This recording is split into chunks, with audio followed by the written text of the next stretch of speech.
तो ये total theme है, ठीक है। तो चलिए फटाफट से शुरू करते हैं। सबसे पहले एनालिसिस कर लेते हैं, तो पिछले 10 सालों में क्वेश्चंस कैसे पूछे गए हैं, सो वो जरा चेक कर लेते हैं। लास्ट 10 इयर्स किस तरह के, किस लेवल के क्वेश्चंस पूछे गए हैं। तो देखो आपके, अगर मैं बात करूं यहां पर लास्ट 10 ईयर में 1 मार्क के कम है, लेकिन 2 मार्क के क्वेश्चंस काफी ज्यादा हैं। तो ज्यादातर आपको 2 मार्क के क्वेश्चंस मिलेंगे और आपके 3 मार्क के क्वेश्चंस भी काफी ज्यादा आते हैं। तो 2 मार्क और 3 मार्क का वेटेज काफी अच्छा है। ये देखो 1 मार्क, 2 मार्क, 3 मार्क। इस ईयर में जो 2015 का दिख रहा है ग्राफ, उसमें 1 मार्क के क्वेश्चन ज्यादा थे, ठीक है। 2 मार्क के कम, 3 मार्क के और भी कम, और फिर 1 मार्क और 2 मार्क और 3 मार्क। लेकिन ओवरऑल मेरा ये परसेप्शन है कि आप इस ग्राफ पे जाओ कि यहां पर 2 मार्क के क्वेश्चंस काफी दिख रहे हैं। सो इन दैट केस आपको 2 मार्क के जो क्वेश्चंस है डीएनएफ ब्लॉक के, वो प्रॉपरली करके जाने हैं, ठीक है। और उनमें से काफी ज्यादा क्वेश्चंस आप लोगों को देखने को मिलेंगे। चलिए अब सवाल ये है कि भैया 1 मार्क के क्वेश्चंस कहां से आते हैं। देखो 1 मार्क के जो क्वेश्चंस आते हैं वो जनरल कैरेक्टरिस्टिक्स से आते हैं, डीएनएफ ब्लॉक की जनरल कैरेक्टरिस्टिक्स से आते हैं, ठीक है। तो आपको ध्यान रखना है। और 2 मार्क और 3 मार्क के क्वेश्चंस आपको जनरल प्रॉपर्टीज और डी ब्लॉक की जनरल प्रॉपर्टीज से आपको 2 मार्क और 3 मार्क के क्वेश्चन पूछे जाते हैं। तो ये आपको ध्यान रखना है कि हमें इन टॉपिक्स पे ज्यादा एम्फेसाइज करना है, ठीक है। सो तैयार हो गया तुम लोग। अब मैं क्या करवाने वाला हूं, जरा आप चेक करो। द इंपोर्टेंट कॉन्सेप्ट्स ऑफ 2021, इस चैप्टर के इंपोर्टेंट कॉन्सेप्ट्स कराने वाला हूं। तैयार हो तुम लोग तो एक बार चैट में लिखो कि यस सर तैयार है हम। इतने में गर्म पानी मंगवा लेता हूं, मुझे लग रहा है थोड़ा गला मेरा जाएगा। तो जल्दी से बताओ फटाफट से, गर्म पानी गर्म पानी गर्म पानी प्लीज। तैयार हो, रेडी हो, रेडी स्टडी गो, स्टार्ट कर सकते हैं हम लोग। चलो तो बहुत अच्छी बात है। अमेजिंग अमेजिंग अमेजिंग अमेजिंग, क्या बात है, मेरा बच्चा पार्टी एकदम तैयार है। ए स्क्वायर के लॉयंस आर सुपर रेडी, है ना। Just write down A square lions are super ready, we are excited and we are ready. Sir आप तो पढ़ाओ, है ना। अरविंद अरोड़ा सर बड़े चलो हम तुम्हारे साथ हैं, नहीं पॉलिटिकल एजेंडा बना दिया। नहीं, डेली का टाइमिंग है 8:15, 8:15 में मेरा सेशन शुरू होता है। समबडी इज आस्किंग दिस कि क्या है। तो चलो, तो अब हम लोग क्या करेंगे, कॉन्सेप्ट्स करेंगे सबसे पहले, है ना। इंपॉर्टेंट कॉन्सेप्ट से शुरू करते हैं ताकि आप लोगों को अच्छे से समझ में आए। तो लेट्स स्टार्ट द सेशन। तैयारी है आप लोगों की। चलो सबसे पहले अपन डी ब्लॉक पढ़ने वाले हैं। डी ब्लॉक को अच्छे से पढ़ते हैं। सबसे पहली कहानी है कि भैया डी ब्लॉक के जो मेटल्स होते हैं उनको ट्रांजिशन मेटल्स भी बोलते हैं, ट्रांजिशन सीरीज भी कहा जाता है। क्या कहा जाता है, ट्रांजिशन मेटल्स भी कहा जाता है। आपने अपनी पीरियोडिक टेबल तो देखी होगी। अगर आप लोगों ने पीरियोडिक टेबल देखी है तो आपको पता होगा कि कुछ इस तरह से होती है आपकी पीरियोडिक टेबल। यहाँ पर आपके 2 ग्रुप्स होते हैं, उसके बाद यहाँ पर लगातार 10 ग्रुप्स होते हैं, फिर आपके पास यहाँ पर 6 ग्रुप्स होते हैं। ये तो जानते हो कि नहीं जानते हो, किस किस को पता है। अगर यहाँ पर ग्रुप नंबर 1 है और एक ग्रुप नंबर 2 है, तो उसके बाद ग्रुप नंबर 3 से लेके और ग्रुप नंबर 12 तक ये है। उसके बाद ग्रुप नंबर 13 से लेके ग्रुप नंबर 18 तक यहां पर है, ठीक है। ये आपको पता होगा। अब इसको अपन पता है कि इसको क्या बोलते हैं, एस ब्लॉक बोलते हैं, ठीक है, BLOCK। अच्छा इसको क्या बोलते हैं, इसको पी ब्लॉक बोलते हैं। और एस ब्लॉक और पी ब्लॉक के बीच में एक ब्लॉक होता है जिसको क्या बोलते हैं, डी ब्लॉक। इसी को पढ़ना है हमें। और इसको हम लोग क्या कहते हैं, ट्रांजिशन मेटल भी कहते हैं, क्योंकि यहाँ पर इलेक्ट्रॉन का ट्रांजिशन आसानी से होता है स्प्लिटिंग की वजह से। डी जो ऑर्बिटल्स होते हैं वो ट्रांजिशन, उनमें इलेक्ट्रॉन का ट्रांजिशन आसान होता है क्योंकि उनके पास डी ऑर्बिटल खाली होते हैं। तो यहाँ पर डी ऑर्बिटल खाली होने की वजह से इलेक्ट्रॉन का ट्रांजिशन आसानी से हो जाता है, इसलिए हम लोग ट्रांजिशन एलिमेंट्स उन्हें कहते हैं, ट्रांजिशन सीरीज कहते हैं। बट यहाँ पर जो ग्रुप नंबर 12 है, हालांकि वो आता है डी ब्लॉक में ही। कौन है ग्रुप नंबर 12 में, जिंक, कैडमियम एंड मर्क्यूरी। आप देख लेना, ये जो 3 है हालांकि आते ग्रुप डी ब्लॉक में, लेकिन इनको ट्रांजिशन एलिमेंट्स या ट्रांजिशन मेटल नहीं कहते। इनको क्या नहीं कहते, ट्रांजिशन मेटल नहीं कहते। हालांकि ये डी ब्लॉक के मेटल्स हैं, but these are no transition metals. ऐसा क्यों, मैंने आपसे कहा कि इसको ट्रांजिशन नाम दिया ही क्यों गया, जरा सोचो। इनको ट्रांजिशन नाम क्यों दिया गया, क्योंकि यहां पर इलेक्ट्रॉन का ट्रांजिशन आसानी से हो जाता है। और क्यों होता है, क्योंकि डी ब्लॉक, डी ऑर्बिटल खाली होते हैं, सही है। हाँ तो चलो देखो, यहां पर मैंने आपको बोला कि इनको ट्रांजिशन एलिमेंट इसलिए कहा जाता है क्योंकि इनके पास डी ऑर्बिटल खाली होते हैं तो इलेक्ट्रॉन का ट्रांजिशन हो जाता है। लेकिन जिंक, कैडमियम और मर्क्यूरी, इनके पास डी ऑर्बिटल खाली होते ही नहीं है। अगर आप ध्यान से देखोगे तो इन सबके पास जो ND आएगा उसमें टोटल 10 इलेक्ट्रॉन मिलेंगे आपको, मतलब ये फुल्ली फिल्ड होते हैं। तो जिंक, कैडमियम, मर्क्यूरी, अगर आप जिंक की, अगर मैं बोलूं चलो जिंक का एटॉमिक नंबर कितना होता है 30, सही है, मैं इसको बोलूं कि तुम इसको भरो, तो ऑर्गन तक तो तुम लोग 18 भर दिए हो, तो ऑर्गन में 18 लिख दिया, उसके बाद क्या लिखोगे 3d10 एंड फिर 4s2, तो 3d पूरा भरा हुआ है। इनफैक्ट अगर मैं इसका ऑक्सीडेशन स्टेट में लेके जाऊं इसको Zn+2, आपको पता है 2 इलेक्ट्रॉन होते हैं इसके पास, मतलब 2 इलेक्ट्रॉन लूज करके Zn+2 फॉर्म में चला जाता है, आपको पता है। अगर 2 इलेक्ट्रॉन निकाल भी दूं तो ये निकलेंगे ना, अभी भी क्या है 3d10 ही है, आ रहा है समझ में। तो इसकी ऑक्सीडेशन स्टेट में भी इसका डी ऑर्बिटल फुल्ली फिल्ड होता है, इसलिए इनको ट्रांजिशन मेटल नहीं कहते। हालांकि डी ब्लॉक में आते हैं, लेकिन इन्हें ट्रांजिशन मेटल नहीं कहते, इनको स्यूडो ट्रांजिशन कहते हैं। क्या कहते हैं? बस pseudo pseudo pseudo transition metal भी कहते हैं। यो होते हैं ट्रांजिशन सीरीज के अंदर ही, बट इन्हें स्यूडो ट्रांजिशन मेटल कहते हैं। सबको समझ में आ गया? तो आपको ध्यान रखना है। अब ये ट्रांजिशन सीरीज कौन कौन सी हैं, तो उसको जरा चेक कर लो। ट्रांजिशन सीरीज का या डी ब्लॉक के एलिमेंट्स का जनरलाइज इलेक्ट्रॉनिक कॉन्फ़िगरेशन क्या होता है? ns 0 से 2, मतलब ns में 0 से लेके 2 इलेक्ट्रॉन तक भरे जा सकते हैं, और n-1 के अंदर d में 1 से लेके 10 इलेक्ट्रॉन तक भरे जा सकते हैं। और आपको सबको पता होगा कि किस तरह से इलेक्ट्रॉनिक कॉन्फ़िगरेशन लिखा जाता है, ये तो आपको पता है। तो ये इनका जनरल इलेक्ट्रॉनिक कॉन्फ़िगरेशन है, आप ये अप्लाई होता है हर जगह पे। Is this clear? अब कौन कौन सी सीरीज होती हैं आप उसको जरा चेक करो। सबसे पहले अपन 3D सीरीज की बात करते हैं ना। What you mean bye 3D series, ये काफी बच्चों को नहीं पता होता, मैं आपको थोड़ा सा बताता हूं। देखो यहाँ पे जो 3D सीरीज है, इसका मतलब क्या है? इसका जो लास्ट इलेक्ट्रॉन है वो 3D में भरा जाएगा, आ गया समझ में। पर अगर मैं पूछूं कि इसका पीरियड क्या है, तो इसका बेटा इसका पीरियड है पीरियड नंबर 4। एक्चुअल में पीरियड नंबर 4 होता है, बट डी सीरीज कौन सी है? वो 3D है, याद रखोगे। मतलब इनका लास्ट इलेक्ट्रॉन डी में भरा जाएगा। एग्जांपल के तौर पे मान लो क्रोमियम ले लिया तुमने, क्रोमियम का एटॉमिक नंबर कितना होता है? 24। अगर मैं बोलूं चलो इसका लिख के बताओ कि कैसे लिखोगे, तो तुम ऑर्गन तक 18 भर दिए, तो उसमें तो कोई टेंशन नहीं है। उसके बाद तुम क्या भरोगे? 3D में इलेक्ट्रॉन भरना है और 4s में। अब तुमको पता है ओहम रूल के हिसाब से 3D की एनर्जी ज्यादा होती है, तो तुम्हें कहां जाना पड़ता है? 4s में। यहां पर 2 इलेक्ट्रॉन तुम भर के आओगे, फिर अंदर आओगे, 18 और 2 कितने हो गए? 20 और फिर अंदर आके तुमने क्या भरे? 4 और। लेकिन क्योंकि क्रोमियम में क्या होता है, एक एक्सेप्शन केस है, यहां से 1 इलेक्ट्रॉन ट्रांसफर होता है, समझ में आ गया, ताकि डी हाफ फिल्ड हो जाए। तो इसका एक्चुअल में अगर इलेक्ट्रॉनिक कॉन्फ़िगरेशन देखें तो 3D 5 एंड 4s1 होता है। और अभी भी अगर आप मुझसे पूछो कि इनका लास्ट इलेक्ट्रॉन कहां भरा गया, तो 3D में भरा गया। देखो ना, लास्ट इलेक्ट्रॉन 3D में भरा गया, इसलिए इसको क्या कहते हैं? 3D सीरीज कहते हैं। क्या आपको ध्यान रखना है, ठीक है। तो क्रोमियम का जो एटॉमिक नंबर होता है, जो कि एक्सेप्शन है, वो क्या होता है? 3D 5 and 4s1।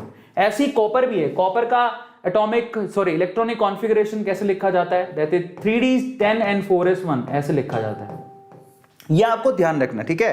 तो इसमें क्रोमियम एंड कॉपर ये दोनों क्या होते हैं? एक्सेप्शंस होते हैं। Copper, chromium and copper are exceptions, ठीक है, जिसमें 1 इलेक्ट्रॉन शिफ्ट होता है। अदरवाइज इनका लास्ट इलेक्ट्रॉन 3D में भरा जाता है। अब इस सीरीज को याद कर लो, क्या है?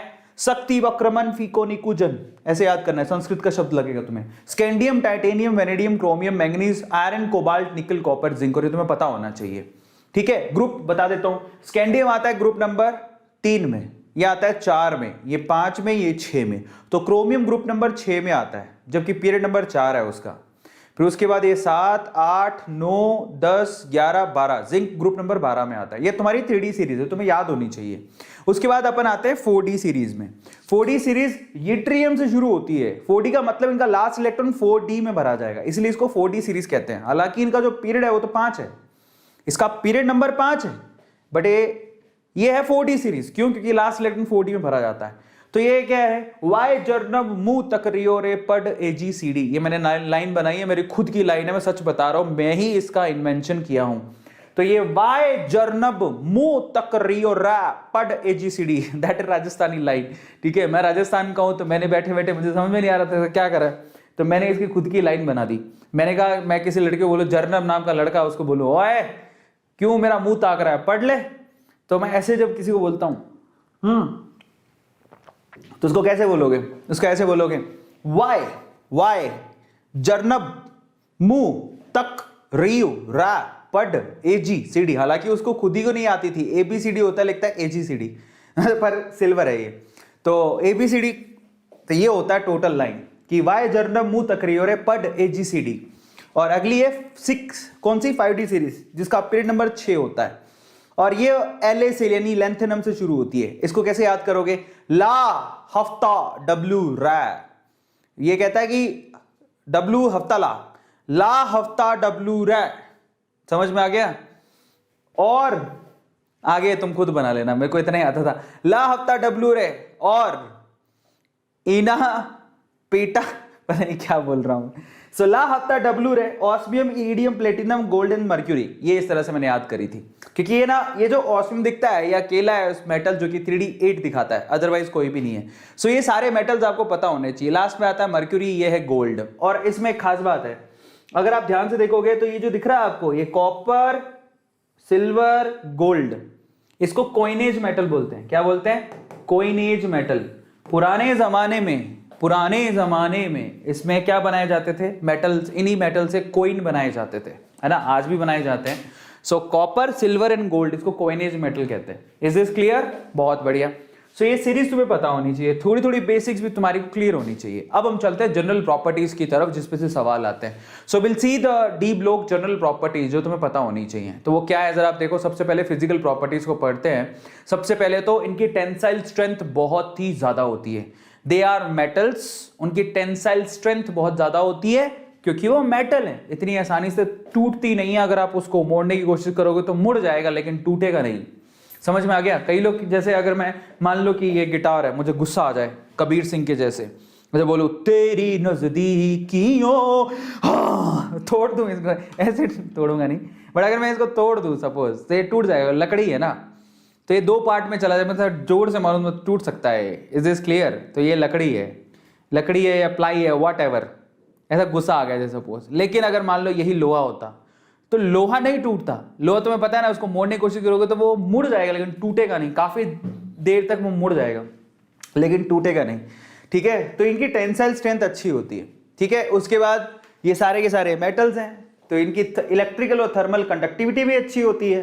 समझ में आ गया? इसलिए जब तुम्हें करंट लगती है तो तुमने कोई मेटल की वायर पकड़ रखी है, समझ में आ गया? तभी तुम्हें करंट लगा। कॉपर की वायर होगी, एल्यूमिनियम की वायर होगी, नंगी तार पकड़ रखी है। अगर उसमें प्लास्टिक लगा तब अलग बात है, अदरवाइज तुम झुलस जाओगे।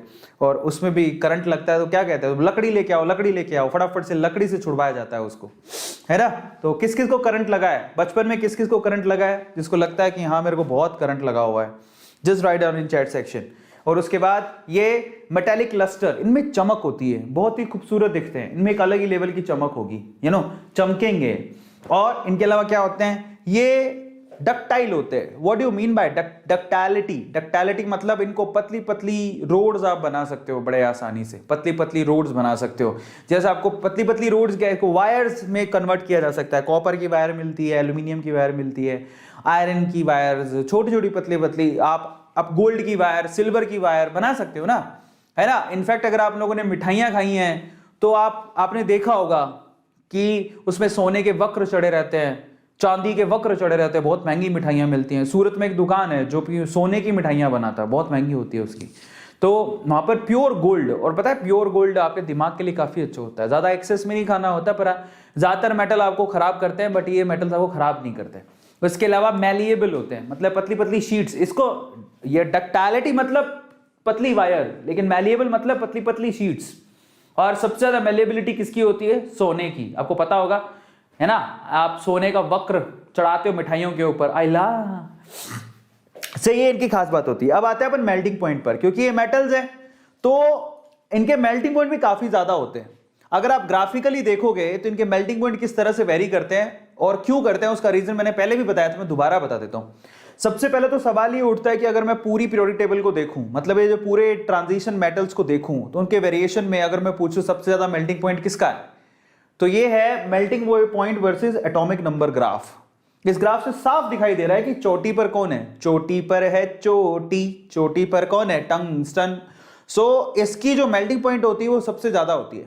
और अगर कोई पूछे कि which metal has the highest melting point, तो टंगस्टन है। आपको पता है टंगस्टन के इसीलिए फिलामेंट बनाए जाते हैं। लट्टू देखें, लट्टू, हम पंजाबी में लट्टू बोलते हैं, बट ओवरऑल बल्ब कहा जाता है। किस किस ने देखा है बताओ? किस किस ने बल्ब देखा है? बल्ब देखे हो तुम लोग? देखा होगा। तो यहां पर आपको आपकी जानकारी के लिए बताता हूं, जो बल्ब होते हैं उनमें आपको पता होना चाहिए कि टंगस्टन के ही हम लोग फिलामेंट डालते हैं। जिसको हीट किया जाता है, ठीक है, और हीट की वजह से ही वो ग्लो करते हैं।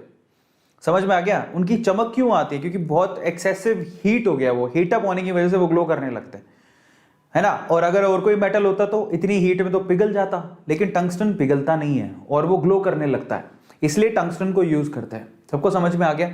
तो ये है जिससे मेरी अब ये स्किन ग्लो कर रही है ना, ये इधर भी ऐसी लाइटें लगी हुई हैं, ठीक है। और उसके बाद पूछूं तो ये देखो अपनी अपनी सीरीज में यही टॉप पर है। अगर आप यहां पर बात करो कि ये जो आप ये 3D सीरीज है उसमें टॉप पर कौन है, तो क्रोमियम। 4D सीरीज में टॉप पर कौन है, मोलिब्डेनम। और 5D सीरीज पर टंगस्टन। और ये ऊपर नीचे ही आते हैं, क्रोमियम के नीचे आता है मोलिब्डेनम, मतलब उस हिसाब से कैसे सीरीज में, है ना।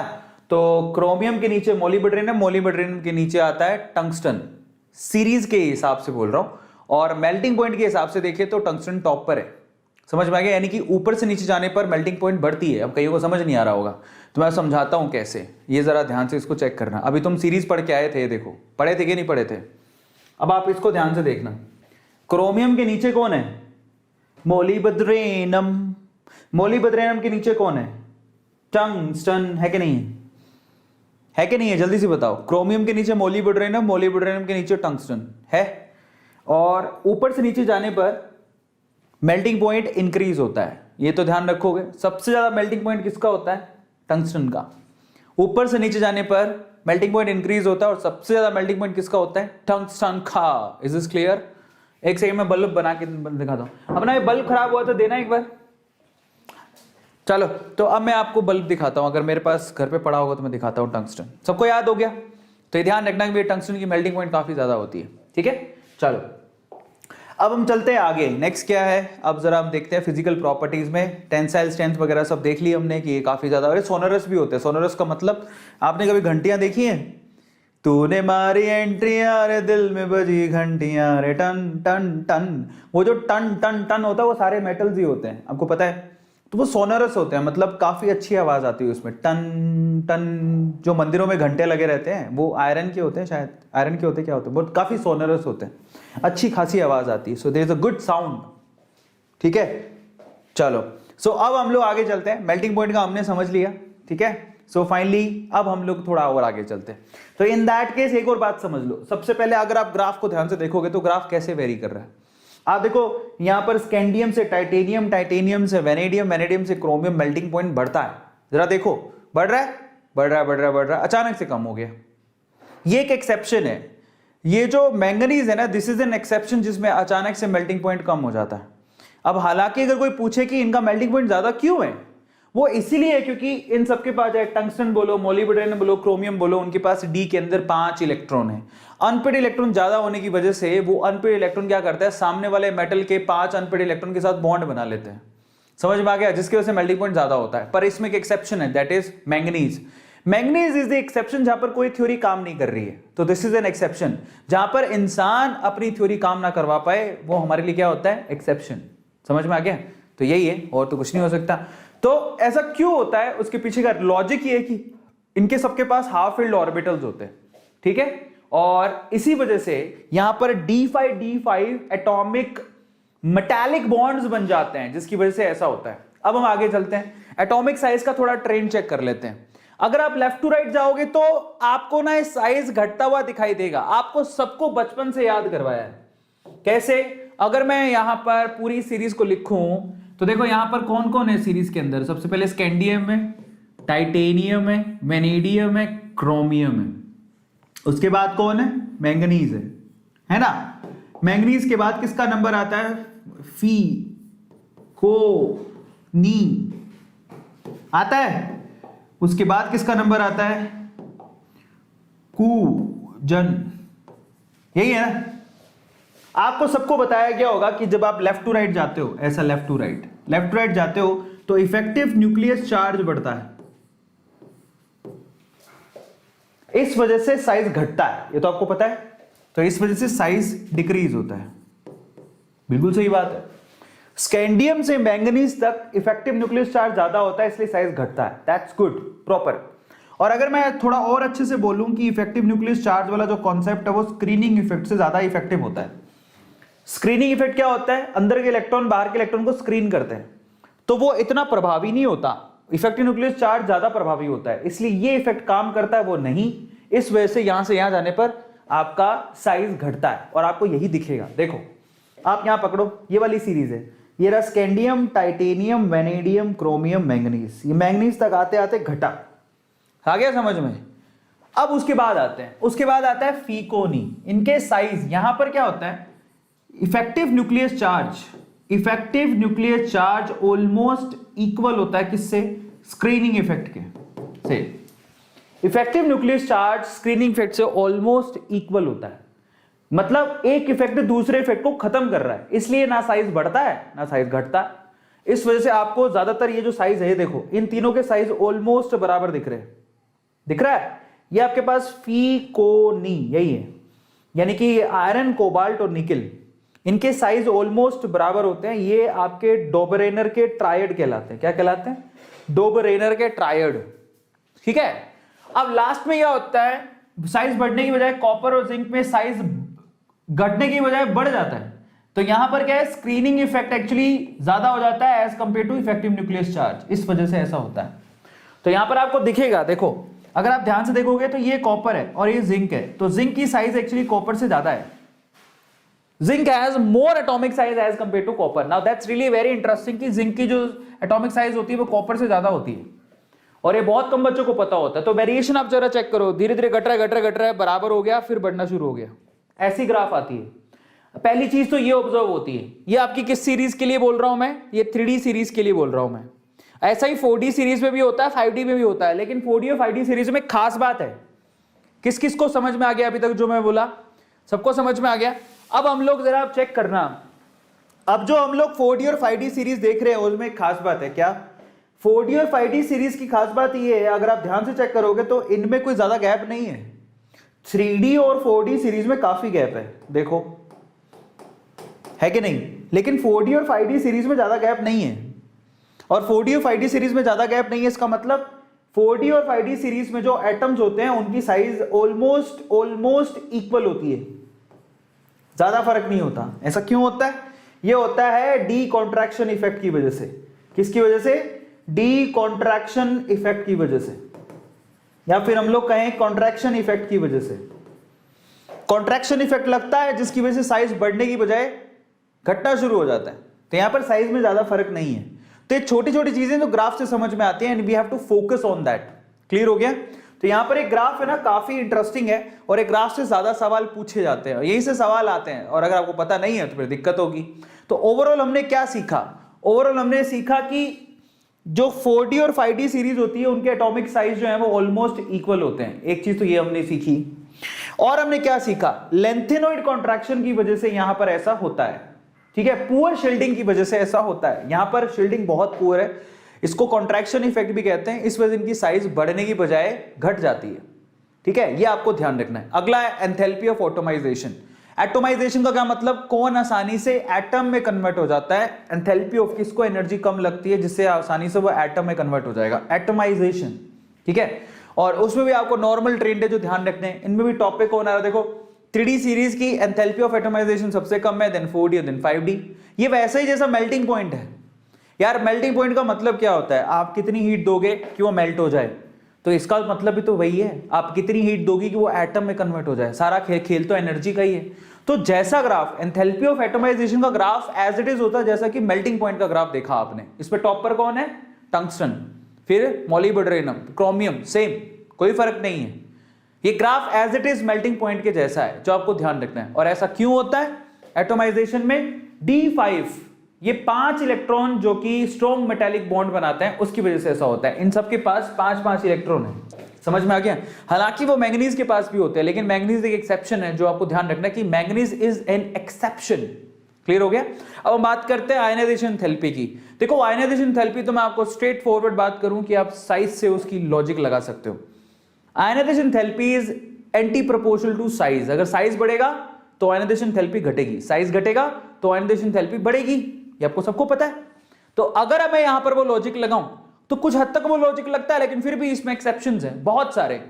तो ये बस आपको फिर इसलिए कहते हैं कि ग्राफ को बड़े ध्यान से देखो, अदरवाइज देखो वो आपका जो लॉजिक है कि ionisation enthalpy is anti proportional to size, वो काम करता है, कुछ हद तक काम करता है, लेकिन हर जगह पे काम नहीं करता। आपकी कोई भी रूल्स एंड रेगुलेशंस हर जगह पे काम नहीं करती, कहीं ना कहीं कोई एक्सेप्शन तो होगा ही। आ गया समझ में? सो ऐसा भी यहां पर भी है। आप पहली सीरीज को देख लो, 3D सीरीज में देखो, आपकी साइज लेफ्ट टू राइट जाने पर घटती है, तो आयनाइजेशन एंथैल्पी बेसिकली क्या होनी चाहिए? बढ़नी चाहिए। अगर आप ध्यान से देखोगे आयनाइजेशन एंथैल्पी ये टाइटेनियम से वेनेडियम में घटी, क्रोमियम तक बढ़ी। आ गया समझ में? तो क्रोमियम की आयनाइजेशन एंथैल्पी थोड़ी ज्यादा दिखाई दे रही है। उसके बाद देखो ये टेक्नीशियम और Fe तक और ज्यादा हो गई, फिर अचानक से घटने लगती है। अब देखो, अगर कोई आपके पास एक्सपेरिमेंटल डेटा है तो उसको झुटलाया नहीं जा सकता, इसलिए कहते हैं कि उसको बड़े ध्यान से देखो। तो यहां पर है ना, ग्राफ झूठ नहीं बोलेंगे, आपका लॉजिक भले झूठ बोल जाए। तो ग्राफ झूठ नहीं बोलेगा तो ग्राफ क्या कहता है? ग्राफ ये कहता है कि आपकी जो आयरन की आयनाइजेशन एंथैल्पी है वो इन सब में सबसे ज्यादा है। ओ माय गॉड, आई ला, समझ में आया? तो Fe की जो आयनाइजेशन एंथैल्पी है वो हाईएस्ट है 3D सीरीज के अंदर, और ये आपको ध्यान रखना है। Now this is really very interesting. इसकी वजह लॉजिक पकड़ने जाओगे तो देखेंगे लॉजिक क्या निकलता है, बट इसमें ओवरऑल एक्सपेरिमेंट से ऊपर कोई प्रूव ही नहीं होता। समझ में आता है? और बाकी अगर आप 3D के बाद 4D सीरीज में जाओगे तो उसमें तो कोई है ही नहीं। देखो ये आपको PD का आपको एकदम से हाइप मिलेगा, जैसे वहां आयरन का हाइप है, यहाँ PD का हाइप है, और इसी तरह से यहां जाओगे तो आपको इरिडियम का हाइप मिलेगा। आ गया समझ में? तो ये इनकी खास बात है। तो इस तरह से आपको ध्यान रखना है कि किनकी एकदम से हाइट बढ़ गई। तो कौन कौन है यहाँ पर? इरिडियम, आयरन और यहाँ पर PD। Is this clear to all of you? ये बड़ा इंटरेस्टिंग ग्राफ है, तो इसलिए आपसे कहता हूं कि ध्यान से देखो कि क्या हो रहा है। और एक्सपेरिमेंटली ग्राफ बनाए गए हैं, तो ये मेन चीज तो यही है कि एक्सपेरिमेंटली ग्राफ बने तो आपको ध्यान भी रखना है। Is this clear? तो ओवरऑल अगर आप देखोगे, पुअर शील्डिंग की वजह से ऐसा होता है कि यहां पर आपको इतने ज्यादा एक्सेप्शन देखने को मिल रहे हैं। ठीक है, इसलिए डी ब्लॉक वाले जो एलिमेंट्स होते हैं ना, उसमें जनरली ट्रेंड काम नहीं करते। समझ में आ गया? जनरली वहां ट्रेंड काम नहीं करते, इसलिए प्रॉब्लम आती है। बट आप ध्यान रखिए, जब आप ग्राफ पढ़ते हैं तो आप जरा समझिए उस ग्राफ में क्या है। समझ में आ गया? तो यहां पर आयरन की आपको आयनाइजेशन एंथैल्पी सबसे ज्यादा मिल रही है, उधर PD की मिल रही है, और उधर मिल रही है इरिडियम की। तो ये आपको छोटी छोटी चीजें ध्यान रखनी है।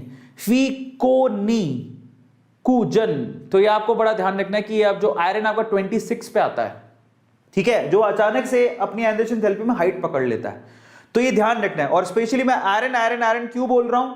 ये सवाल 1 नंबर पे पूछा गया था कि 3D सीरीज में सबसे ज्यादा आयनाइजेशन एंथैल्पी किसकी होती है। सब लोग चैट में लिखो। अगर मैं तुमसे सवाल पूछ लूं कि 3D सीरीज में सबसे ज्यादा आयनाइजेशन एंथैल्पी किसकी होती है, देन व्हाट विल यू से? क्या बोलोगे? इसका क्या जवाब दोगे? सब लोग चैट में लिख के बताओ, देखिए कितने लोग लिखते हैं। लिखो, ये सवाल 1 नंबर में आया था और बच्चों को आता नहीं था, फिर टटिया निकल गई उनकी। नहीं, ऐसे टटिया नहीं निकली, मतलब टटिया निकल गई मतलब पंजाबी में बोलते हैं कि पसीना आ गया। समझ में आया? तो आपको ध्यान रखना है कि ये छोटे छोटे सवाल पूछे जाते हैं, तो आपको ध्यान रखना है। Is this clear? लिखते नहीं हो तुम लोग? लिखो, सब बच्चा लिखेगा। बच्चा पार्टी जब तक लिखोगे नहीं तब तक बढ़िया बात नहीं है। लिखो, प्रैक्टिस तो तभी कर पाओगे ना।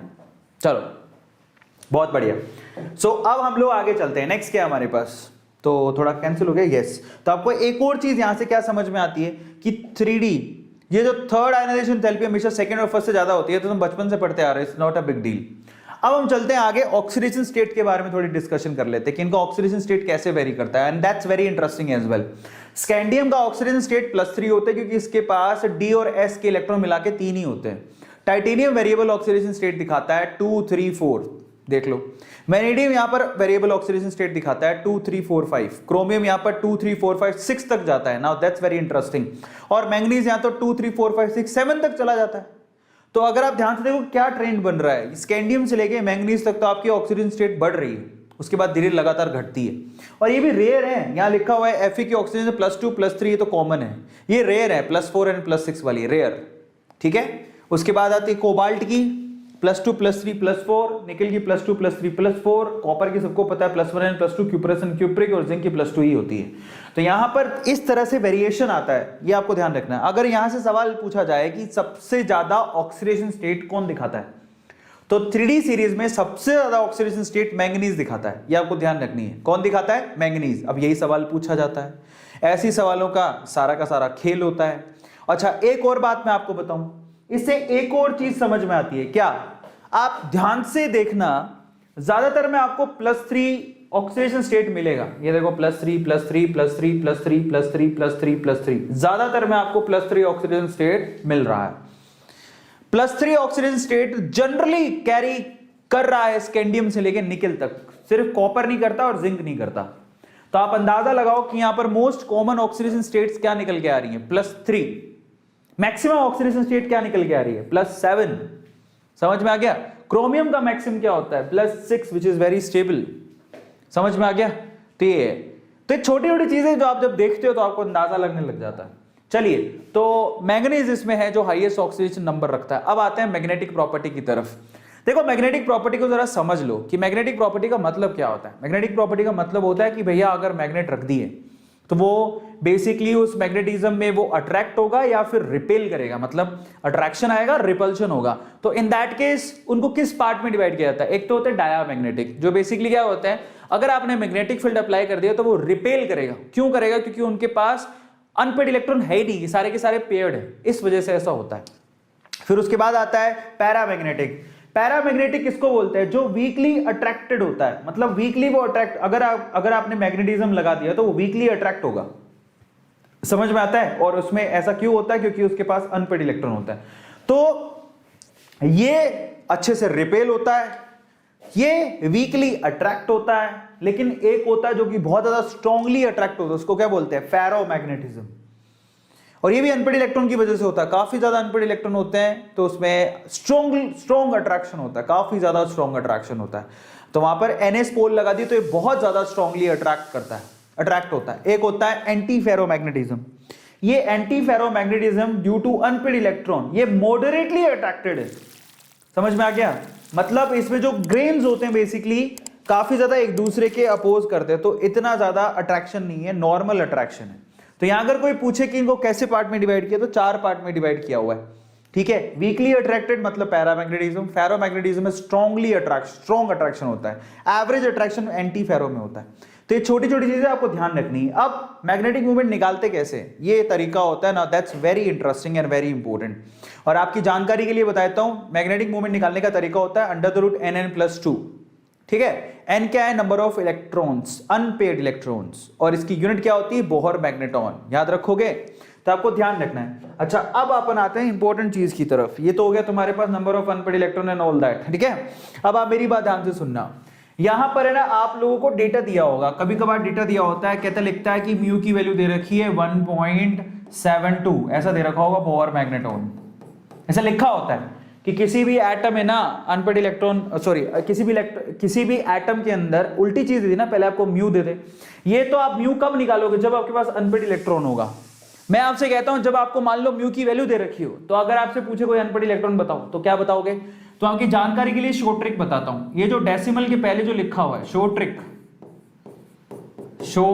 ट्रिक, डेसिमल के पहले जो नंबर लिखा हुआ वही अनपेड इलेक्ट्रॉन होते हैं, उतने ही क्या होते हैं, अनपेड इलेक्ट्रॉन। तो अगर मैं पूछूं यहाँ अनपेड इलेक्ट्रॉन कितने, तो 1। Is this clear. तो जो भी डेटा दिया हो, डेसिमल के पहले जो भी नंबर लिखा हो वो अनपेड इलेक्ट्रॉन होते हैं। सपोज करो आपके पास म्यू की वैल्यू दे रखी है, सपोज करो 5.92, ऐसा लिखा हुआ बोहर मैग्नेटॉन। तो आप लोग मुझे बताओ कि अगर किसी भी मेटल के लिए म्यू का वैल्यू 5.92 दे रखा है, तो आप बताओ इसमें अनपेड इलेक्ट्रॉन कितने होंगे। Can you please tell me what, how much is the unpaired electron, write down in chat section.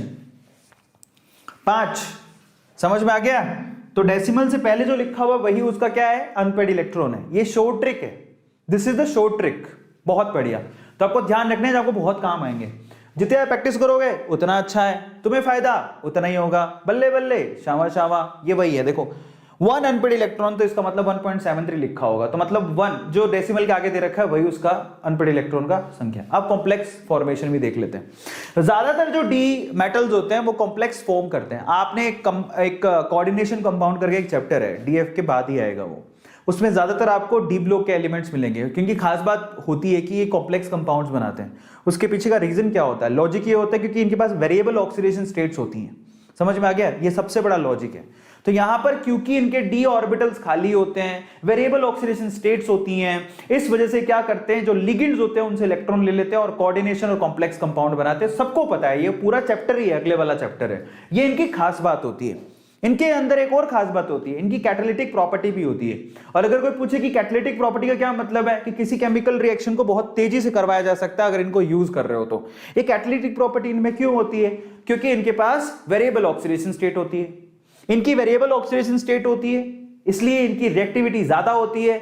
इस हिसाब से कैटालिटिक प्रॉपर्टी भी शो करते हैं। जैसे कि हैबर्स प्रोसेस में जब आप अमोनिया बना रहे थे तो nitrogen plus hydrogen will give you ammonia, in that case आप आयरन को यूज करते हो, है ना। तो ये आपको ध्यान रखना है, इसलिए इनमें कैटालिटिक प्रॉपर्टी होती है। जैसे कि अगर आप लोगों ने देखा होगा कांटेक्ट प्रोसेस में V2O5 as a catalyst use होता है। जब आप H2SO4 बनाते हो, सल्फ्यूरिक एसिड बनाते हो, तो V2O5 वेनेडियम पेंटॉक्साइड को कैटलिस्ट के तौर पे इस्तेमाल किया जाता है, ठीक है। तो ये आपको ध्यान रखना है। जैसे कि अगर आप हाइड्रोजनेशन करते हो, रेडी निकल इस्तेमाल करते हो उसके अंदर, याद है जब किसी का हाइड्रोजनेशन कर रहे होते हो, इथीन को इथेन में कन्वर्ट करना है, इथाइन को इथीन और इथेन में कन्वर्ट करना है, तो रेडी निकल इस्तेमाल करते हो। निकल क्या है? डी ब्लॉक के एलिमेंट्स हैं। आया सबको समझ में? ये है। अब कलर्ड आयन, इनकी एक और खास बात होती है। अगर आप जिंक को छोड़ दो, मतलब जिंक को छोड़ दो, कैडमियम छोड़ दो, मर्क्यूरी छोड़ दो, बाकी जितने भी हैं वो जब भी एक्वा सॉल्यूशन बनाएंगे तो वो कलर शो करेंगे। अब ऐसा क्यों होता है? क्योंकि उनके पास डी ऑर्बिटल खाली होते हैं और अनपेड इलेक्ट्रॉन होते हैं। इस वजह से कलर किस वजह से आता है? कलर आता है इलेक्ट्रॉन के ट्रांजिशन की वजह से। इलेक्ट्रॉन जाएगा एनर्जी पाके नीचे से ऊपर, वापस जब नीचे आएगा तो वो एनर्जी रिलीज करेगा जो हमें इलेक्ट्रोमैग्नेटिक वेव में विजिबल रे में दिखाई देती है। तो इनका खास बात ये होती है कलर शो करते हैं। अब कलर कैसे होता है? जैसे टाइटेनियम का जो +3 वाला, ये जो आपके पास दिख रहा है टाइटेनियम +3, वो आपको कैसा कलर दिखेगा? ये सब ब्लू सा कलर दिखेगा। वेनेडियम की बात करें तो वेनेडियम +2 के अंदर आपको पिंक सा कलर, +3 में ग्रीन सा कलर, फिर स्काई सा कलर, फिर येलो सा कलर, ये अब आपको याद करने पड़ेंगे, ठीक है। आयरन की बात करें तो आयरन ये लाइट ग्रीन सा और येलो सा कलर दिखाता है, +2 और +3 के अंदर आपको याद करने पड़ेंगे, ठीक है। अब क्रोमियम देखो, मेन चीज आपका क्रोमियम ही है। क्रोमियम के कलर देखो, +2 के अंदर ब्लू कलर, +3 के अंदर आपके पास ग्रीन कलर और +6 के अंदर आपको सैफरॉन कलर दिखाई देता है, ऐसा कुछ होता है। मैंगनीज के भी याद करने बहुत जरूरी है आपको, पिंक, लाइट पिंक और डार्क पिंक कलर +2 और +7 में दिखाई देते हैं, तो याद करने पड़ेंगे आपको। तो इनका आप टेलीग्राम से इसको डाउनलोड कर लेना और बैठ के याद करना। निकिल के अंदर आपको ऐसे नियोन टाइप का कलर दिखेगा, कॉपर के अंदर आपको ये देखो कॉपर +2 आयन में ब्लू कलर होता है। तो ये छोटी छोटी चीजें जो आपको पता होनी चाहिए, इसमें सबको रट्टा नहीं मारना, लेकिन कुछ को तो बहुत अच्छे से याद कर लो, that is really very important, है ना। आपको ध्यान रहेगा। चलो, और ये क्यों होता है? क्योंकि यहाँ डी ट्रांजिशन पॉसिबल है, यहाँ पर अनपेड इलेक्ट्रॉन होते हैं, डी ऑर्बिटल खाली होते हैं, ये इस वजह से होता है कि आपको पता है कि डी ऑर्बिटल में स्प्लिटिंग हो जाती है। अगर एक इलेक्ट्रॉन है तो एनर्जी पाके ऊपर जाके फिर वापस आएगा और HNO की फॉर्म के अंदर वो एनर्जी रिलीज करेगा, इस वजह से ऐसा होता है, ठीक है। अब हम आते हैं डी ब्लॉक में के बाद आते हैं एफ ब्लॉक की तरफ। एफ ब्लॉक को थोड़ा सा स्टडी कर लेते हैं। एफ ब्लॉक में कुछ ज्यादा आपको याद नहीं करना, और आपकी जानकारी के लिए आपको बता देता हूं कि आपके डी ब्लॉक में से K2Cr2O7 KMnO4 वाले जो आर्टिकल्स हैं वो हटा दिए गए हैं। अब आते हैं एफ ब्लॉक। एफ ब्लॉक में सबसे पहले है लेंथेनॉइड्स। मेन क्वेश्चन तो यही होता है इनका जनरलाइज इलेक्ट्रॉनिक कॉन्फ़िगरेशन क्या है। तो आप जरा गौर से देखना, लेंथेनॉइड्स का जनरलाइज इलेक्ट्रॉनिक कॉन्फ़िगरेशन है 6s2, मतलब 6s के अंदर 2 इलेक्ट्रॉन, 5d के अंदर 0 से 1 इलेक्ट्रॉन, और 4f के अंदर 1 से लेकर 14 इलेक्ट्रॉन भरे जा सकते हैं। Now this is really very important कि 4f में 1 से लेकर 14 इलेक्ट्रॉन भरे जाते हैं, इसलिए इसको क्या कहता है? F block. आखिरी इलेक्ट्रॉन यहां भरा जाता है, ठीक है, ये आपको ध्यान रखना है। जैसे कि अब ये सीरीज कहां से शुरू होती है? 58 से, सीरियम से शुरू होती है, कहां तक जाती है? लिथियम तक जाती है, 71 तक जाती है, आपको ध्यान रखना है, एफ ब्लॉक है, ठीक है, जो कि नीचे नीचे बने होते हैं, तो एज यू नो, ठीक है। और इनकी क्या प्रॉपर्टी होती है? ये भी ऐसे लस्ट्रस से दिखाई देते हैं, मतलब ऐसा चमकीले से, ऐसे सिल्वरी कलर के ज्यादातर इनके मेटल्स होते हैं, ठीक है। अब आते हैं एक्टिनॉइड्स की तरफ। एक्टिनॉइड्स की अगर हम बात करें कि उनका जनरलाइज इलेक्ट्रॉनिक कॉन्फ़िगरेशन बताओ, माता 6s2, तो यहाँ क्या होगा? 7s2, माता 5d0 6d 0 यहां था 4f1 to 14, ये है 5f1 to 14, खत्म, समझ में आ गया। तो आखिरी इलेक्ट्रॉन कहां भरा जाता है? 5f में, इसको क्या बोलते हैं? एक्टिनॉइड्स। अब ये क्या होता है एक्टिनॉइड्स में? कौन कौन आता है, कहां से शुरू होता है? एक्टिनॉइड तो थोरियम से शुरू होता है, 90 नंबर से, is it correct? Actinoid AC से शुरू होता है, थोरियम से 90 नंबर से शुरू होता है। कहां तक जाता है ये जाता है लोरेंसियम तक, ठीक है, दैट इज 103, आपको ध्यान रखना है। सो ये आपकी क्या हो गई? एफ ब्लॉक के कुछ पता होना चाहिए कि इस तरह से वेरी होता है, और इनकी खास बात होती है कि ये ज्यादातर रेडियो एक्टिव है। Radio active. अब चलते हैं आगे। अब लोग की थोड़ा जनरल प्रॉपर्टीज को भी सर्च कर लेते हैं। एटॉमिक साइज इनके कोई एक्सेप्शन नहीं है, ऊपर यहां से लेके आगे तक से लेके पीछे तक इनकी एटॉमिक साइज घटती है, और ये क्यों होता है? एफ कॉन्ट्रैक्शन इफेक्ट की वजह से होता है। समझ में आ गया? लेंथेनॉइड कॉन्ट्रैक्शन इफेक्ट भी बोलते हैं इसको, ये उसकी वजह से होता है। और लेंथेनॉइड कॉन्ट्रैक्शन इफेक्ट की वजह से साइज घटता है बजाय बढ़ने के। आप इलेक्ट्रॉन बढ़ा रहे हो लेकिन फिर भी साइज घटता है, क्योंकि पुअर शील्डिंग होती है एफ इलेक्ट्रॉन्स की, इस वजह से ऐसा होता है। समझ में आ गया? ऑक्सीडेशन स्टेट की बात कर लेते हैं। लेंथेनॉइड की कॉमन ऑक्सीडेशन स्टेट +3 है। और ये सवाल सीधे पूछा जाता है, दिस इज सीधा सवाल asked by the examiner.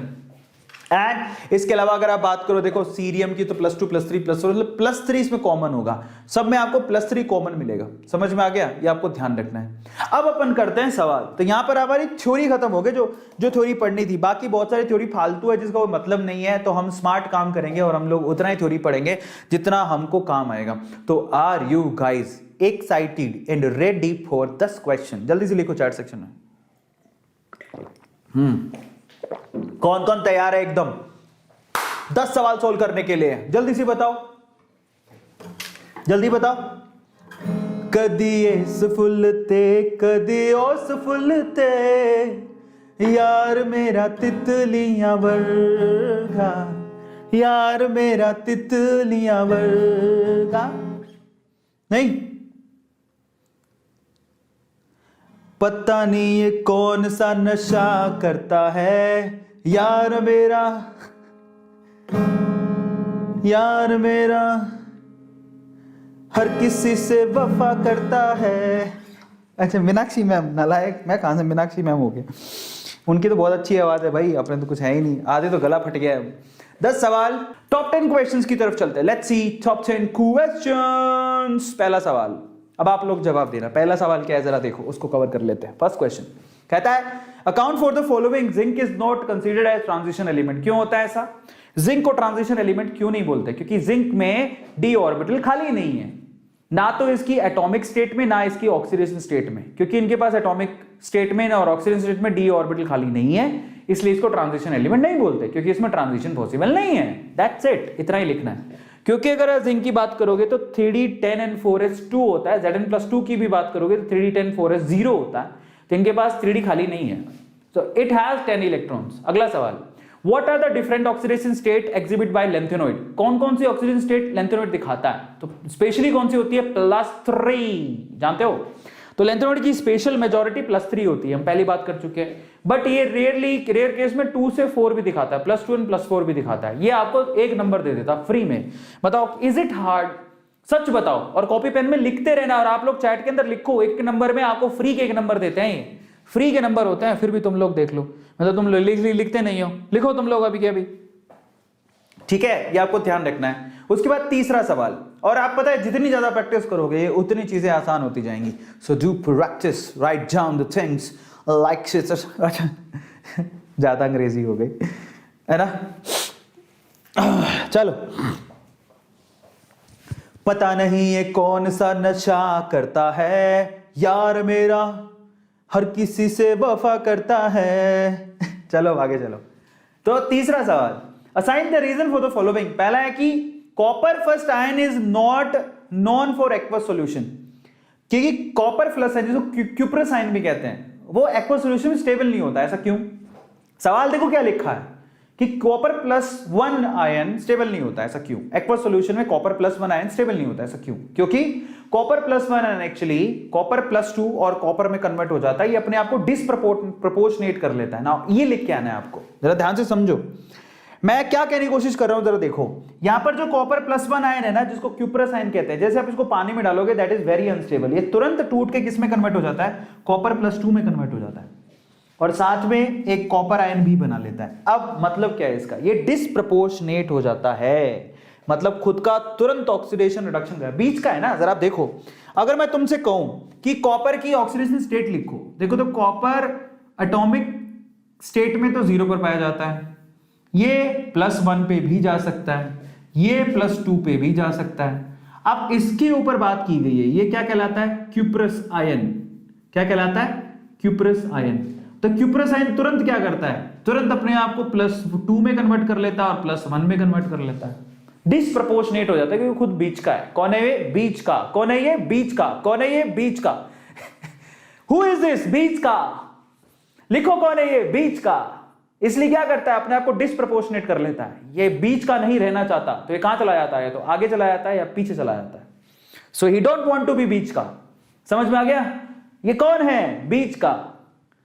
So he don't want to be बीच का, सो ये किधर चला जाता है, आगे का या पीछे का, नो बीच का, समझ में आ गया।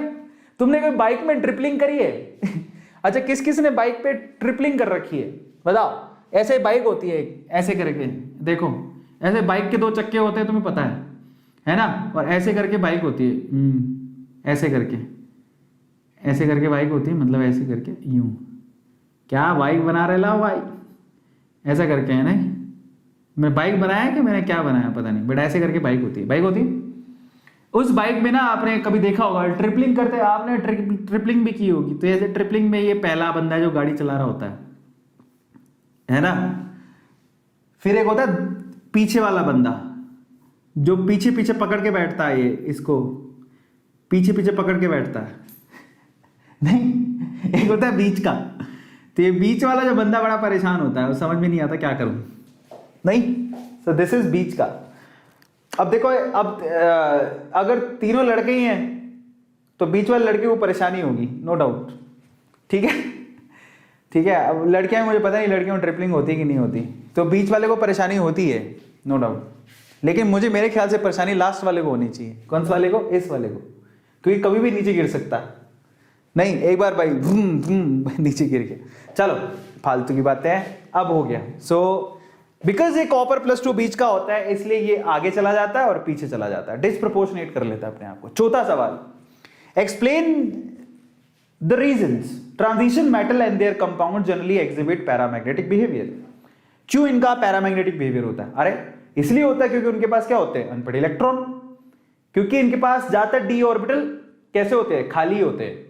सिर्फ जिंक को छोड़ दो, कैडमियम छोड़ दो, मरकरी छोड़ दो, इनके पास डी ऑर्बिटल खाली होते हैं, अनपढ़ इलेक्ट्रॉन की वजह से पैरामैग्नेटिक होते हैं, दैट्स इट, और कुछ नहीं है, अनपढ़ इलेक्ट्रॉन की वजह से ऐसा होता है। तब फर्जी सवाल और 1 नंबर पक्का। पांचवा सवाल, account the following, Mn+2 is more stable then Fe+2, ऐसा क्यों? Mn+2 Fe+2 से ज्यादा स्टेबल होता है, ऐसा क्यों? सवाल पूछा गया आपसे। टुवर्ड्स ऑक्सीडेशन 2+3, मतलब +2 टुवर्ड्स ऑक्सीडेशन टू +3, ये सवाल पूछा गया कि Mn+2 Fe+2 से ज्यादा स्टेबल है +3 ऑक्सीडेशन स्टेट के टुवर्ड्स, मतलब आसानी से +2 से +3 में चला जाता है Mn, लेकिन आयरन नहीं जाता, आयरन +2 से +3 में नहीं जाता, ऐसा क्यों? तो इसका आंसर छिपा हुआ है इनके इलेक्ट्रॉनिक कॉन्फ़िगरेशंस में। किसमें छिपा हुआ है? इलेक्ट्रॉनिक कॉन्फ़िगरेशंस में छिपा हुआ है। जरा देखो, अगर यहां पर Mn+2 की बात करें तो अगर आप ध्यान से समझ में ही छुपा हुआ है। Mn+2 का इलेक्ट्रॉनिक कॉन्फ़िगरेशन क्या होता है? 3d5 which is more stable, और Fe+2 का इलेक्ट्रॉनिक कॉन्फ़िगरेशन क्या होता है? 3d6 which is less stable. So क्योंकि ये +2 में ज्यादा स्टेबल है तो ये आगे कन्वर्जन नहीं करेगा, ये Mn+3 में नहीं जाएगा क्योंकि ज्यादा स्टेबल है। बट ये कम स्टेबल है तो ये Fe+3 में जाना पसंद करेगा, क्योंकि एक इलेक्ट्रॉन लूज करते ही ये क्या होगा? 3d5 बना लेगा विच इज मोर स्टेबल। ये आंसर लिखना था इसका। Is this clear? चलिए, तो फाइनली ये मतलब निकलता है उसका। छठे सवाल पर चलते हैं, 2-2 नंबर के सवाल है। पहला सवाल है, manganese shows the highest oxidation state +7 with oxygen, but fluorine it shows highest oxidation state +4। मजे की बात देखो, मैंगनीज जो है आपको एक्सप्लेन करना है, ऑक्सीजन के साथ तो +7 तक जाती है, लेकिन फ्लोरीन के साथ +4 तक टिकी रहती है, ऐसा क्यों? ऑक्सीजन के साथ +7 तक जाती है बट फ्लोरीन के साथ +4 तक ही क्यों जाती है? कारण क्या है? What is the कारण? What is the reason? कौन बताएगा? रीजन है फ्लोरीन की छोटी साइज, इसकी साइज बहुत छोटी होती है, इसलिए यहां पर p/d बॉन्डिंग पॉसिबल नहीं होती, क्योंकि फ्लोरीन की साइज काफी छोटी है, इतनी छोटी है कि यहां पर अगर वो p/d बॉन्डिंग करने जाएगा तो वो होगी नहीं। समझ में आ गया? कौन? मैंगनीज। इसी वजह से ऐसा होता है, जबकि ऑक्सीजन के साथ वो p/d बॉन्डिंग कर लेता है। मैं आपको आंसर बताऊंगा। दूसरा सवाल क्या है? Transition metal shows variable oxidation state, क्यों? ये वेरिएबल ऑक्सीडेशन स्टेट क्यों दिखाते हैं? एंड बहुत सिंपल क्वेश्चन है, दोनों के दोनों फ्री के 2 नंबर है आपके।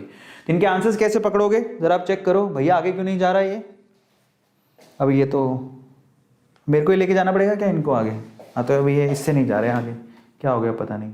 अच्छा ऊपर कुछ गड़बड़ हुई है, ओ आइला, अच्छा अब ठीक है, समझ गया कि क्या गड़बड़ हुई थी। चलो तो फाइनली इनके आंसर्स कैसे लिखे जाएंगे जरा आप उसको ध्यान से चेक करना। इनके आंसर्स ऐसे होंगे, जरा आप चेक करो। ऑक्सीजन के साथ तो वो पी पाई डी पाई बॉन्डिंग बना लेता है, इस वजह से +7 तक जाता है, लेकिन फ्लोरीन के साथ वो पी पाई डी पाई बॉन्डिंग नहीं बना पाता। कारण क्या है? क्योंकि फ्लोरीन की साइज बहुत छोटी होती है, इस वजह से ऐसा होता है कि कंपैरेबल साइज नहीं है, इसलिए बॉन्डिंग अच्छे से नहीं बन पाती। ये सबको समझ में आ गया। और यहां पर transition metal variable oxidation state क्यों दिखाते हैं? क्योंकि इनके NS इलेक्ट्रॉन के साथ साथ N-1 D इलेक्ट्रॉन भी बॉन्डिंग में पार्टिसिपेट करते हैं। तो जो D इलेक्ट्रॉन होते हैं और S इलेक्ट्रॉन होते हैं, दोनों बॉन्डिंग में पार्टिसिपेट करते हैं, इसलिए वेरिएबल ऑक्सीडेशन स्टेट दिखाते हैं। अगला सवाल, नेक्स्ट 7 नंबर सवाल है, क्या पूछता है आपसे? कहता है द ट्रांजिशन मेटल्स, ज्यादातर रीजन के क्वेश्चन आते हैं इसमें, जिंक कैडमियम मर्क्यूरी इनको छोड़ दें। ट्रांजिशन मेटल में जिंक कैडमियम मर्क्यूरी को छोड़ दो तो बाकी सारे हार्ड होते हैं, उनकी मेल्टिंग पॉइंट और बॉइलिंग पॉइंट ज्यादा होती है। इसका रीजन बताओ, लॉजिक क्या है इसका? लॉजिक है कि अगर जिंक कैडमियम और मर्क्यूरी को छोड़ दे तो बाकी सबके पास अनपेड इलेक्ट्रॉन होते हैं जो कि अच्छे मेटालिक बॉन्ड बना लेते हैं, इस वजह से इनकी मोलिंग पॉइंट और मेल्टिंग पॉइंट ज्यादा होती है, जैसे टंगस्टन की सबसे ज्यादा होती है। दूसरा सवाल पूछा गया था, ionisation enthalpy of first and second in the first series of the transition metals are found to be very irregular. ऐसा क्यों? इतना इरेगुलर क्यों है? जो मैंने आपको दिखाया भी था ग्राफ के अंदर, आपको याद हो तो, बहुत ही अजीब से ग्राफ बने थे आयनाइजेशन एंथैल्पी के केस में, जो कि किसी लॉजिक को फॉलो नहीं कर रहे थे। ऐसा क्यों होता है? तो छोटे छोटे लॉजिक पूछे, क्या आंसर दोगे? पहले सवाल का जवाब तो बहुत सिंपल है, जिंक कैडमियम मरकरी को छोड़ दें तो बाकी सबके पास क्या होते हैं? साइज छोटे होने की वजह से और अनपेड इलेक्ट्रॉन होने की वजह से वहां पर उनकी जो क्या बोलते हो उसको, उनकी जो मेल्टिंग पॉइंट है, जो बॉइलिंग पॉइंट है, मेटालिक बॉन्ड बनाने की वजह से ज्यादा होती है, क्योंकि उनकी डेंसिटी ज्यादा होती है। ठीक है, ये हम पहले से पढ़ चुके हैं, तो आपको ये प्रॉपर आंसर लिख के आना है। अच्छा, कुछ लोग ऐसा भी कह सकते हैं क्योंकि इफेक्टिव न्यूक्लियस चार्ज बढ़ता है तो भी इनकी साइज छोटी होती है, साइज छोटी होने की वजह से डेंसिटी ज्यादा होती है, इससे मेल्टिंग पॉइंट और बॉइलिंग पॉइंट ज्यादा होते हैं, ऐसा भी लिख सकते हो। ठीक है। अच्छा, दूसरा यहां पर आगे सवाल पूछा कि यहां पर इतनी ज्यादा आयनाइजेशन एंथैल्पी में वेरिएशन क्यों है? उसके पीछे का लॉजिक ये है, जरा आप इसको चेक करो। वेरिएशन इन आयनाइजेशन एंथैल्पी, उसके पीछे का रीजन क्या है? Variation in stability bought by electronic configuration. अगर आप ध्यान से देखोगे तो किसी के पास D0 मिलेगा, किसी का D5 हो, किसी का D10। तो ये जो कॉन्फ़िगरेशन है बेसिकली ये तो हाईली स्टेबल है, क्योंकि यहां पर ये तो D में कुछ इलेक्ट्रॉन है ही नहीं, ये हाफ फिल्ड है और ये फुल्ली फिल्ड है। तो यहां पर तो समझ में आता है ये हाईली स्टेबल होते हैं, इस वजह से इनकी आयनाइजेशन एंथैल्पी ज्यादा होती है। बाकी में बार बार कॉन्फ़िगरेशन चेंज होते रहता है, इस वजह से उनकी आयनाइजेशन एंथैल्पी भी बदलती रहती है। ये कारण है, क्योंकि उसमें D जो इलेक्ट्रॉन्स है बेसिकली बहुत वेरी करते रहते हैं। दैट्स वाई यहां पर जो आयनाइजेशन एंथैल्पी की जो ग्राफ आई थी वो कभी ऐसे, कभी ऊपर, कभी नीचे, ऐसे अनप्रेडिक्टेबल है, जिसको याद करना भी आसान नहीं है। अगला सवाल, 8वां सवाल क्या कहता है? 8वां सवाल कहता है कि assign the reason for the following. पहला सवाल है इसमें सॉरी 8वें के पहला सवाल, transition metals are and many of their compounds act as a good catalyst. ऐसा क्यों? ये अच्छे कैटलिस्ट की तरह काम क्यों करता है? क्योंकि इनकी वेरिएबल ऑक्सीडेशन स्टेट होती है, मैं पहले बता चुका हूं। दूसरा सवाल, transition metal are much harder than the alkali metal. ऐसा क्यों? क्योंकि इनकी साइज छोटी होती है, इनकी डेंसिटी ज्यादा होती है, इस वजह से इनकी मेल्टिंग पॉइंट भी ज्यादा होते हैं और ये हार्डर होते हैं, है ना। तो दोनों के जवाब बड़े आसान है। ज्यादातर लॉजिकली ऐसे सवाल पूछते हैं कि यहां पर वेरिएबल ऑक्सीडेशन स्टेट होने की वजह से, दैट इज द रीजन की कैटलिस्ट की तरह काम करता है। जैसे कॉन्टैक्ट प्रोसेस में वैनेडियम पेंटॉक्साइड कैटलिस्ट की तरह काम करता है, उसका लॉजिक समझ लेना, वेरिएबल ऑक्सीडेशन स्टेट। यही रीजन है जिसकी वजह से वो कॉम्प्लेक्स कंपाउंड भी बनाते हैं और कैटालिटिक प्रॉपर्टी भी शो करते हैं। अच्छा, अगला सेकंड आपके पास सवाल जो था उसका, uses of NS and N-1 electron, इनकी वजह से स्ट्रॉन्ग मेटालिक बॉन्ड बनते हैं, इसकी वजह से वो हार्ड होते हैं। मैंने आपसे पहले ही कहा था कि अनपेड इलेक्ट्रॉन जितने ज्यादा होंगे उतनी मेटालिक बॉन्डिंग अच्छी बनेगी सामने वाले एटम से, और उतनी ही मेटालिक बॉन्डिंग अच्छी बनेगी तो उतना ही वो हार्ड होगा, उसकी मेल्टिंग पॉइंट उतनी ज्यादा होगी। यही रीजन होता है।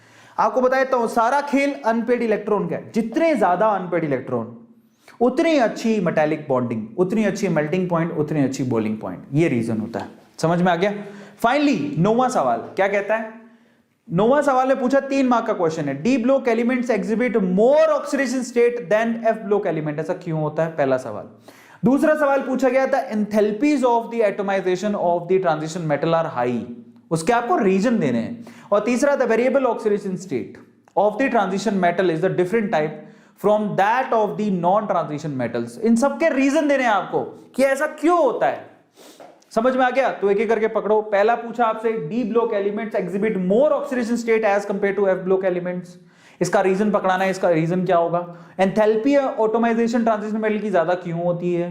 फिर उसके बाद variable oxidation state transition metal के डिफरेंट टाइप के होते हैं नॉन ट्रांजिशन मेटल से, ऐसा क्यों? तो इनके लॉजिक क्या पकड़ोगे? तो पहला सवाल का जवाब क्या है जरा आप चेक करो। फर्स्ट क्वेश्चन जो है वो कुछ ऐसा लिखा गया, देखो, variable oxidation state are more in D and F block due to small energy difference between NS and N-1D। इनके वेरिएबल ऑक्सीडेशन स्टेट क्यों होते हैं? क्योंकि इसमें S के इलेक्ट्रॉन भी पार्टिसिपेट करते हैं बॉन्ड बनाने में और D के इलेक्ट्रॉन भी, क्योंकि इन दोनों में एनर्जी की बहुत कम गैप होती है, एनर्जी की गैप बहुत कम होती है, इस वजह से ऐसा होता है। दूसरा जो क्वेश्चन था उसका आंसर क्या है? दूसरा क्वेश्चन क्या था? हाई एंथैल्पी ऑफ एटोमाइजेशन क्यों होता है? क्योंकि इनके पास अनपेड इलेक्ट्रॉन ज्यादा होते हैं। अनपेड इलेक्ट्रॉन ज्यादा होते हैं तो वो दूसरे एटम के साथ स्ट्रॉन्ग बॉन्ड बना रहे होते हैं, इसलिए इनकी एटोमाइजेशन भी ज्यादा होती है। सारा खेल ज्यादातर आपको जो आंसर मिलेंगे वो अनपेड इलेक्ट्रॉन से रिलेटेड मिलेंगे, ठीक है? एंथैल्पी ऑफ एटोमाइजेशन ज्यादा क्यों होती है? क्योंकि इनके पास अनपेड इलेक्ट्रॉन ज्यादा होते हैं, इस वजह से ऐसा होता है। फिर तीसरा सवाल है कि transition metal have oxidation state which is differ by unity, non transition metal differ by 2 और मोर। आप देखो, अगर आप चेक करोगे ट्रांजिशन मेटल और नॉन ट्रांजिशन मेटल के बीच में क्या डिफरेंस होता है, तो आप जरा चेक करना। यहां पर Fe+2 दिखाएगा, +3 दिखाएगा, कितने का गैप है इसमें? 1 का। कॉपर +2 दिखाएगा, +1 दिखाएगा, कितने गैप है? 1 का। समझ में आ गया? नॉन ट्रांजिशन में क्या होता है? नॉन ट्रांजिशन मतलब पी ब्लॉक के एलिमेंट पकड़ लो, वो नॉन ट्रांजिशन हुए। इसमें अगर आप लेड के ऑक्सीडेशन स्टेट चेक करोगे तो +2 दिखा रहा है, +4 दिखा रहा है, 2 का गैप है। एसिड में +2 दिखा रहा है, +4 दिखा रहा है, 2 का गैप है, तो एक से ज्यादा का ऑक्सीडेशन स्टेट में गैप आ रहा है, इस वजह से ऐसा होता है, ठीक है? तो ट्रांजिशन मेटल की जो ऑक्सीडेशन स्टेट्स होती है बेसिकली, क्योंकि उनमें गैप मात्र एक का ही होता है, इसलिए ऑक्सीडेशन स्टेट की वेरिएशन ज्यादा है as compare to non transition. ये इसका मतलब, क्योंकि गैप एक का है तो ये आगे बढ़ते जाएगा, इस वजह से ऐसा होता है। फाइनली 10वां सवाल क्या पूछा गया? How would you account for the following. सारे के सारे ऐसे ही हैं। पहला इसमें क्या पूछा है? Metal metal bonding is more extensive in 4D and 5D series of the transition element than 3D series. दूसरा सवाल है manganese third undergoes disproportionation reaction easily. और तीसरा सवाल है name a member of lanthanoid series which is well known for the oxidation state +4। आपको lanthanoid series का एक मेंबर बताना है जो कि +4 सीरीज दिखाता है। मैंगनीज के लिए बताना है कि उसकी जो मैंगनीज +3 होती है वो डिसप्रोपोर्शनेशन रिएक्शन शो करती है, मतलब +3 से +6 पे चली जाएगी, +2 पे चली जाएगी, आगे पीछे हो जाएगी, बीच की, वो बीच वाली आपको लिखनी है मैंगनीज के लिए। और फिर ये लिखाना कि मेटल मेटल जो बॉन्डिंग होती है एक्सटेंसिव होती है 4D और 5D सीरीज में, ऐसा क्यों एज कंपेयर टू 3D। तो इनके लॉजिक लिखने हैं आपको। तो पहले सवाल का जवाब क्या दोगे? देखो यहां पर सिंपल है, अगर आप ध्यान से चेक करोगे 4D और 5D सीरीज में आपको पता होगा कि बहुत ही कम गैप था, कोई भी चीज पकड़ लेते। ज्यादातर 4D और 5D सीरीज एक दूसरे के ओवरलैप कर रही थी, है ना? वो लैंथेनॉइड कॉन्ट्रैक्शन इफेक्ट की वजह से होता है, क्योंकि वहां शील्डिंग बहुत पुअर होती है, इसलिए वहां पर जो यहां पर मेटेलिक बॉन्ड्स बनते हैं बेसिकली बहुत ज्यादा स्ट्रॉन्गर होते हैं, इसलिए उनकी एटॉमिक साइज में भी काफी कम गैप होता है। उसके पीछे का लॉजिक क्या है? क्योंकि वहां पर शील्डिंग बहुत ही ज्यादा पुअर होती है 4D और 5D सीरीज में, वहां पर स्ट्रॉन्ग मेटालिक बॉन्ड बनता है, यही रीजन है जिसकी वजह से आपको ये दिखाई देता है। दूसरे सवाल पूछा गया कि क्या मैंगनीज +3 की डिसप्रोपोर्शनेशन रिएक्शन लिख सकते हो? लिख सकते हो। क्या होता है? मैंगनीज +3 एक्चुअली मैंगनीज +2 में कन्वर्ट होती है और मैंगनीज +4 में कन्वर्ट हो जाती है। दिस इज द रिएक्शन जिसमें वो डिसप्रोपोर्शनेशन शो कर रहा है, मतलब अपने आप को घटा भी रहा है और अपने आप को बढ़ा भी रहा है। आगे समझ में? अगर आप मैंगनीज +3 को पानी में डाल दोगे तो Mn+3 किस में कन्वर्ट हो रहा है? Mn+2 में। और Mn+3 किस में कन्वर्ट हो रहा है? MnO2 यानी कि +4 के अंदर। So that is the reaction जिसमें डिसप्रोपोर्शनेशन शो हो रहा है। और आखिरी सवाल आपसे पूछा गया +4 कौन दिखाता है? तो देखो lanthanoid showing +4 oxidation state in Ce+4, cerium +4 में जनरली आपको +4 ऑक्सीडेशन स्टेट दिखाई दे।